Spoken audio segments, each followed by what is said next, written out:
अभी हम आते हैं अपने वैदिक गणित पर, और ये हम देख चुके हैं कि वैदिक गणित के सहारे हम कैलकुलेशन कितना फास्ट कर सकते हैं।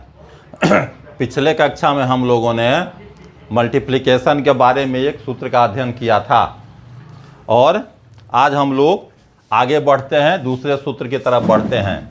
हमारा अगला सूत्र है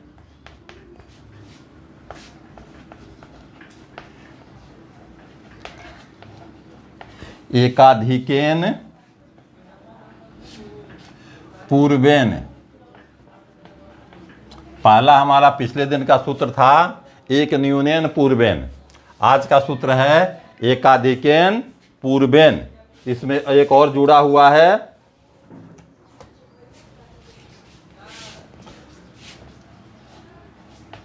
अन्तयोर 10 के अपि। एकाधिकेन पूर्वेन अन्तयोर 10 के अपि। इसका अर्थ हो गया पहले से एक अधिक द्वारा। एकाधिकेन पूर्वेन हो गया पहले से एक अधिक द्वारा। अन्तयोर 10 के अपि हो गया हमारा अंतिम अंकों का योग 10। तो ये हमारा होता है एकाधिकेन पूर्वेन अन्तयोर 10 के अपि। क्योंकि प्राचीन काल के हैं, संस्कृत भाषा थी, इसलिए सूत्र संस्कृत में ही हैं, लेकिन ये हो गया पहले से एक अधिक द्वारा अंतिम अंकों का योग 10 हो तो उसमें ये सूत्र लगता है। अब हम आते हैं इसके कुछ प्रश्नों पर। पहले हम छोटे से स्टार्ट करते हैं। एग्जाम्पल, जैसे हमको गुना करना है 12 गुने 18।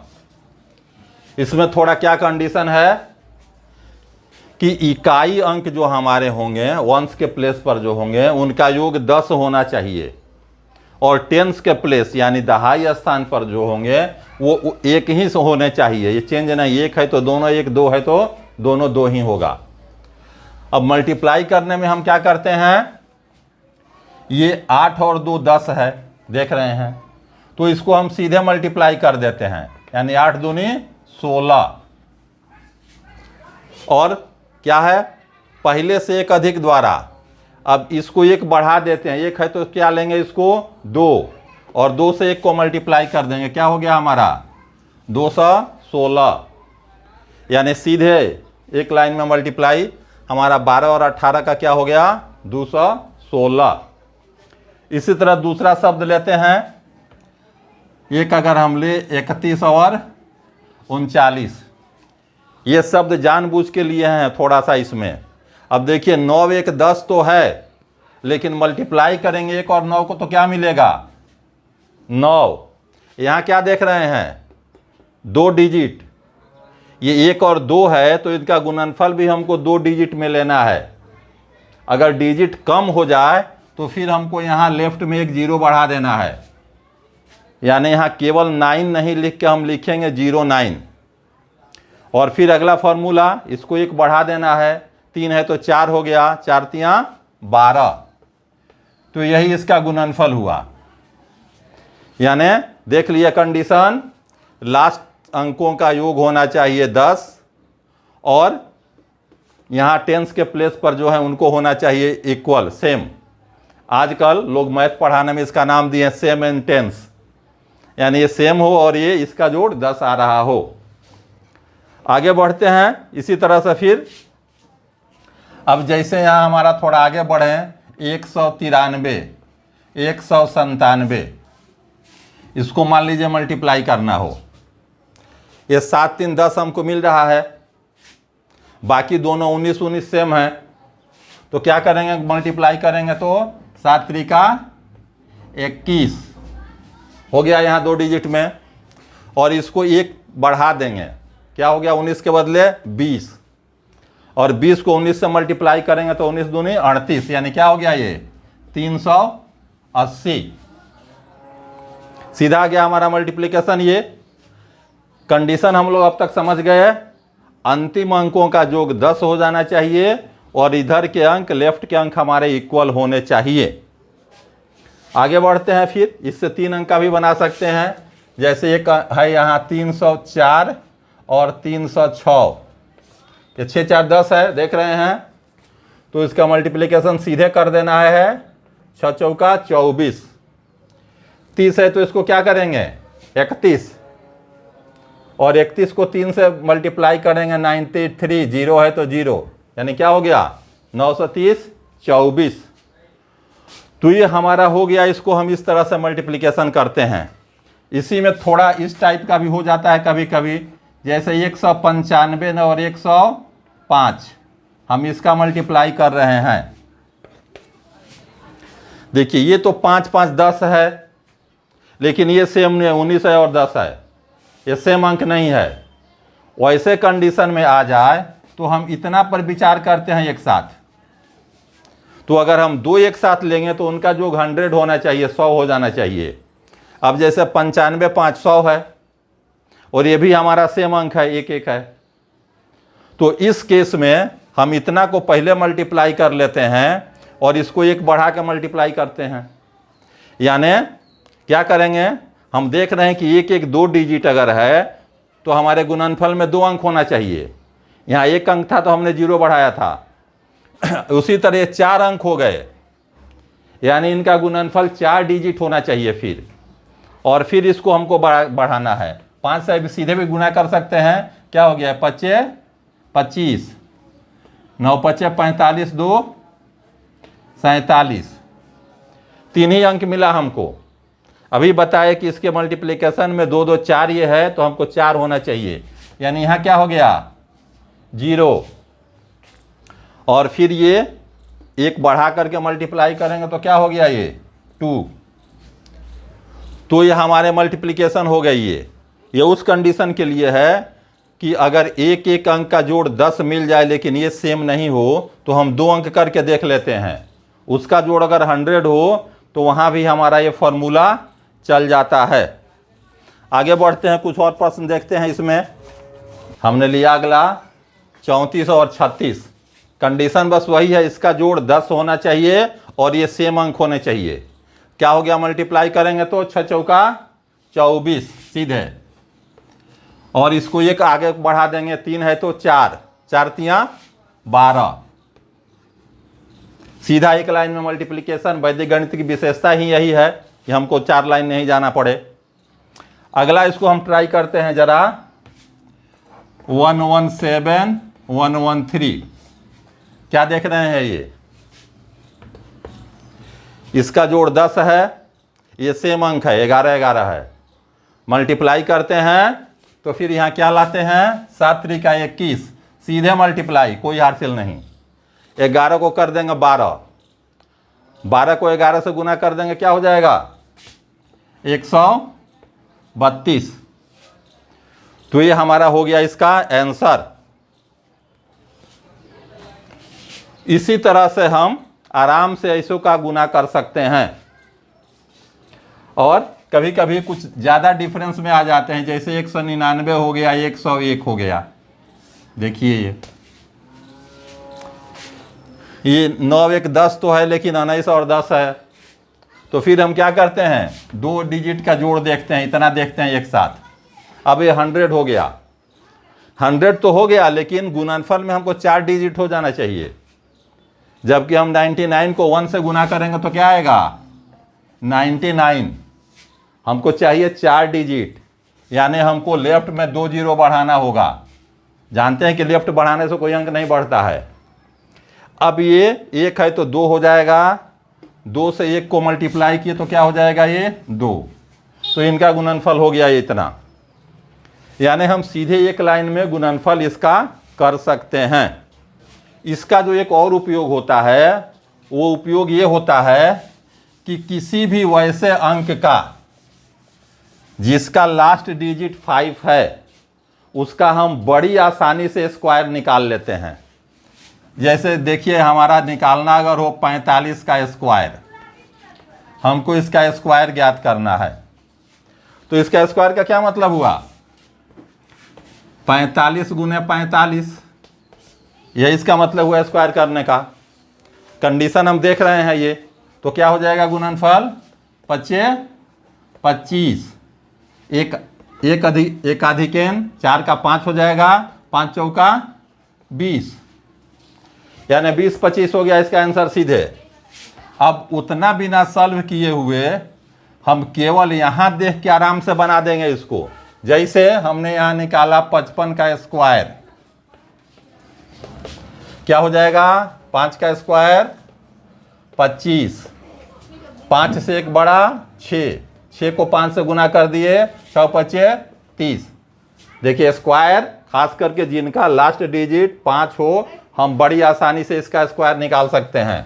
अगला हमारा हुआ, मान लीजिए हम 65 का स्क्वायर निकाल रहे हैं, क्या होगा 25 25, 6 है एक बढ़ा देंगे, 7 हुआ 7 छक 42।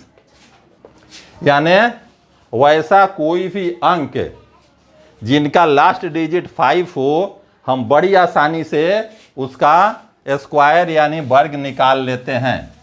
इनसे कुछ बड़े वर्ग भी आराम से हम निकाल सकते हैं। जैसे हमारा हो गया 105 का निकालना है, लास्ट 5 है, क्या करेंगे 5 का स्क्वायर 25, 10 है तो इससे एक बड़ा 11, 11 को 10 से मल्टीप्लाई किए 110।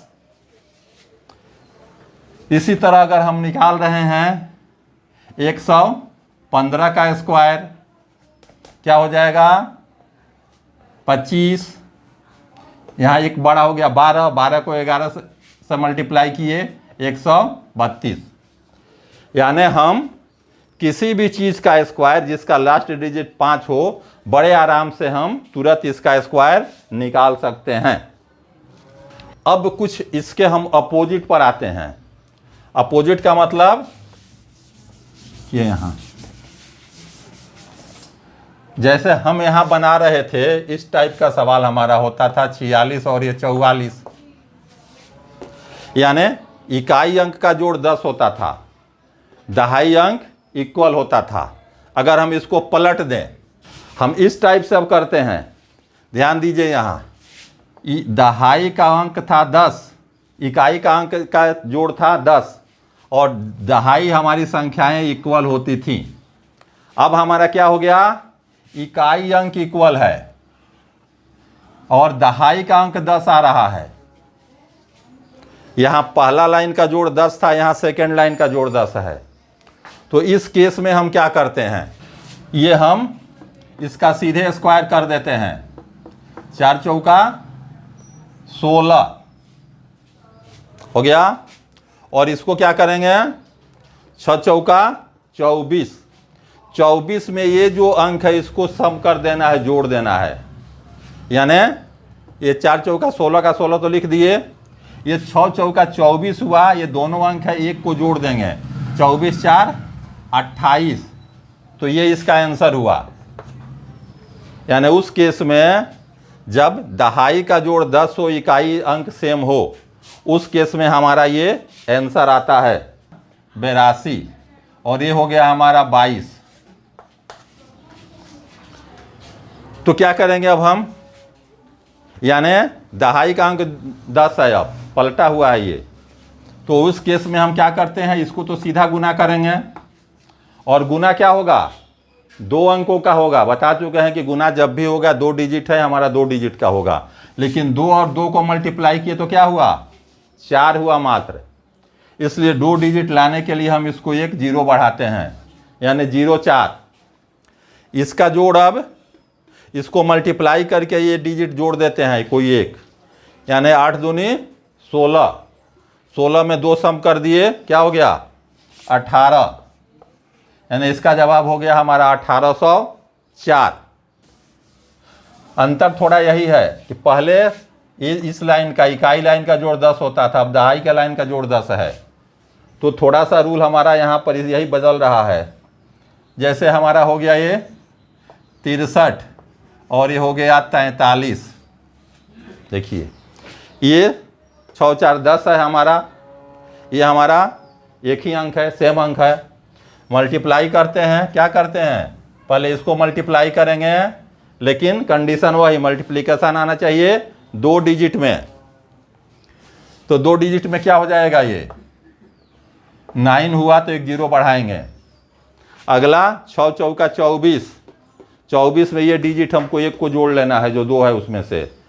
6 चौका 24, 3 27, यानी हो गया 2709। तो ये हमारा उस कंडीशन के लिए है जिसमें हम बढ़ रहे हैं। अगला लेते हैं 27 और 87, ठीक है। तो इसको मल्टीप्लाई करेंगे, यहाँ देख रहे हैं 8 2 10 है, इधर वाला का जोड़ 10 है और ये अंक सेम है। तो क्या करना है हमको, इस लाइन को सीधे मल्टीप्लाई कर डालना है। 7 7 49 और ये 8 दूनी 16, 16 में ये जुट जाएगा 7, 16 7 23, ये हमारा हो गया 23 49। तो ये हमारा आंसर हुआ। अब हमने क्या देखा इसमें, इसको सेम और टेंस नाम से भी लोग आजकल पुकारते हैं। तो पहला ये कंडीशन था कि इकाई स्थान का जोड़ 10 होता था, उस केस में इस सेम अंक को हम 1 बढ़ा के गुना करते थे। पलट जाए अगर इस कंडीशन में आ जाए कि दहाई का जोड़ 10 हो, तो इकाई को हम सीधे मल्टीप्लाई करते हैं, दहाई इसको मल्टीप्लाई करके इस अंक को जोड़ देते हैं। जैसे यहाँ 3 3 है तो इसमें 3 जुड़ा, 6 चौका 24 3 27। यहाँ इकाई अंक पर 7 है तो इसमें 7 जुटा, 8 दूनी 16 7 23। और ये 2 है तो 8 दूनी 16 2 18। तो ये हमारा हो गया इस सूत्र का उपयोग, यानी एकाधिकेन पूर्वेन अंतयोर 10 के अपि को हमने देखा, इसका मल्टीप्लिकेशन, इसका उपयोग देखा। जिसका लास्ट डिजिट 5 हो उसका स्क्वायर हम कितने आराम से निकाल लेते हैं। और अब इसी के साथ हमारा ये नियम समाप्त होता है। अगले दिन अगले नियम के साथ हम लोग फिर मिलेंगे। तब तक के लिए धन्यवाद।